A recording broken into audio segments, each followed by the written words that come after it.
I want to ask you, in the interview, Osama Hamdan, you talked to him about what they see as a political solution to the conflict, and they actually expressed that as well too.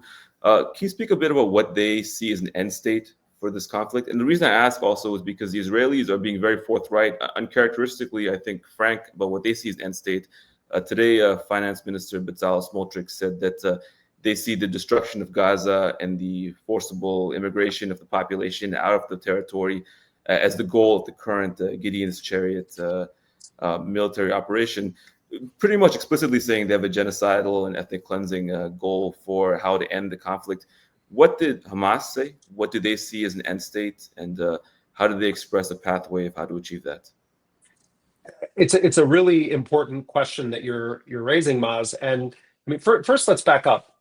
People that are supporting Israel's genocidal war are very fond of saying, "Oh, Hamas's position is that they want to wipe Israel off the map and that they're in a war against Jews because they're Jews."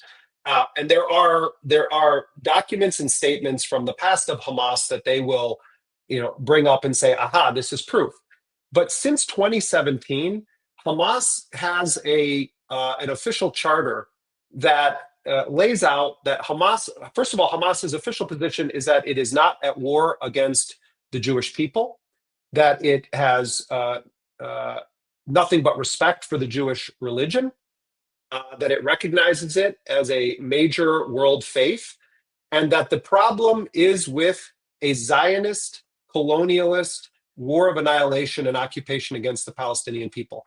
I had months ago one of the most senior officials in Palestinian Islamic Jihad, Dr. Mohammed al-Hindi, say to me that if Benjamin Netanyahu spoke from atop the highest mosque in all of Palestine and announced that he had reverted to Islam, but he was continuing with his political plan toward the Palestinians, it wouldn't change a thing. I had Osama Hamdan saying that if a Muslim was engaged in the same conduct as Israel, I would fight him too. But most important, and this is what you're getting at, I asked Osama Hamdan about the prospects for what is often called in the West a two-state solution. And I expected him to say, it's done, it's over. And the Israelis are saying that. You can go and look in the Israeli media today. You have prominent Israeli political figures like Benny Gantz, the so-called opposition, saying anyone who talks about a future Palestinian state is delusional. Well, Osama Hamdan didn't say that. He pointed out the ways in which Israel has created conditions that make it extraordinarily difficult to imagine a Palestinian state and an Israeli state. But he said that he still hasn't given up hope on it.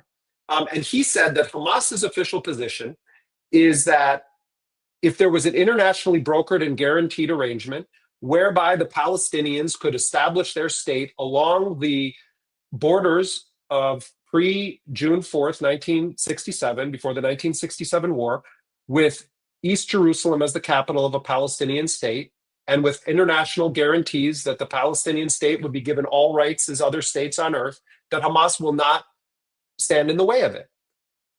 And I don't think that this is just rhetoric. I think that, again, highly educated, intelligent people immersed in the Palestinian liberation struggle for their whole life, I think they're recognizing that they have to figure out what is a viable path.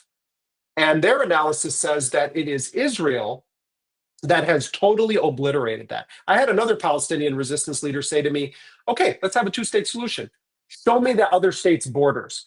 Look at what's happening in the West Bank. Who's going to deal with the illegal settlements that have been expanded and expanded and expanded? Netanyahu's not just, and Israel's not just waging a war of annihilation against the Palestinians in Gaza, they're waging a war of extermination against Palestinian existence in the occupied West Bank. So it's almost, you're asking the victim, who is manufacturing his own weapons in underground factories to be the agenda setter for regional peace, when you have an arsonist running around, bombing multiple countries, possessing nuclear weapons, threatening regime change across the region, violating the sovereignty of Lebanon, of Syria, of Yemen, of Iran, of the Palestinians. The onus should be on Israel to say, what is your long-term solution? Well, we know what Netanyahu has said the long-term solution is. The long-term solution, the final solution, is that the Palestinians need to either bend the knee and live essentially as indentured servants under a religious supremacist ethnostate, or they need to be forced off their land, or they need to be dead. So when Adam Bowler, or when I'm not comparing myself to Adam Bowler, but I'm just saying when people that are outside of the sort of arena of this talk to people from Hamas and you listen to them, you can agree or disagree, you can debate, but they actually do have a vision. They do have a plan, and that vision and that plan bears almost no resemblance to the way that they are reported on in Western media or characterized by Western politicians. They believe that Palestinian armed resistance will become irrelevant when Palestine is a state with its own armed forces capable of defending its territorial integrity, which is the right of any state in the world. And so on the issue of are we going to surrender our weapons, the answer is yes. They are saying they will surrender their weapons. The day that Palestine is given its right to have an armed force capable of defending itself from an extremely brutal and violent enemy that has spent 76 years trying to erase the Palestinian people off of planet Earth. Yeah, I found his comment on the two-state solution quite interesting because actually most groups and most intellectuals, most activists, and the movement, the pro-Palestine movement, has moved on from that and essentially see any discussion about a two-state solution in realistic terms as a promulgation of apartheid. There is no realistic scenario where the two-state solution, or has ever been really, where Palestinians have a proper state with real sovereignty, that Palestinians who have Israeli citizenship will be treated as equal citizens. But it is true that Can I clarify one thing? Yeah. Sharif, just to make sure that I'm relaying this accurately.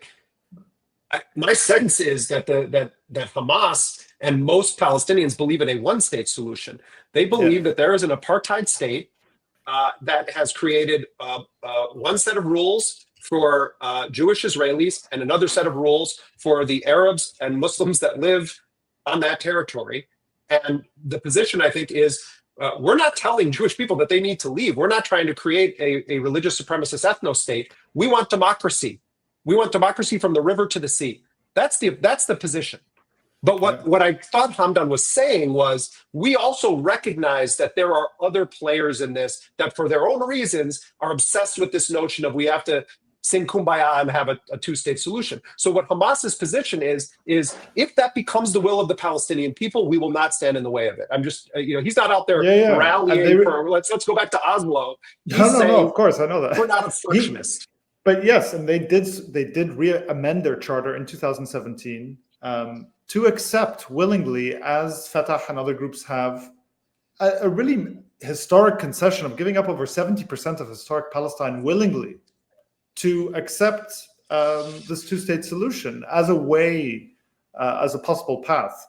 But yeah, you're absolutely right that, I think the movement has largely moved beyond that.